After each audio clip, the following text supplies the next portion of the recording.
So betul, jangan gunakan agama untuk menutup kemalasan sendiri. Itu benda paling penting lah. Betul. Nanti kau cut, kau tunjuk kat Malaysia. yang ni aku sangat setuju lah. Sebab kau nak cakap tak penting kaya apa semua, kau sendiri pun tak pernah kaya. Betul. Kau sendiri pun tak pernah Sampai rasa. bila nak jadi penerima zakat? Yes. Jadilah orang yang Pemberi memberi zakat. Kau takkan tak nak rasa benda tu. Rasa kemanisan. Betul. Ha. Jangan asyik komplain pampers yang pakai terus tu ada yang cari tu.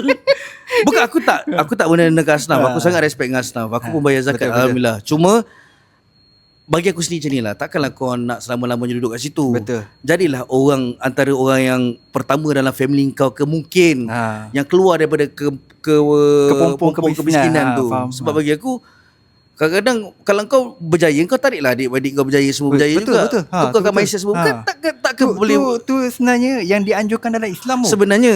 Sebab ramai kalau kita kaya, tarik dulu keluarga kita. Betul. Saudara mara, jiran tetangga, barulah orang asing. Betul.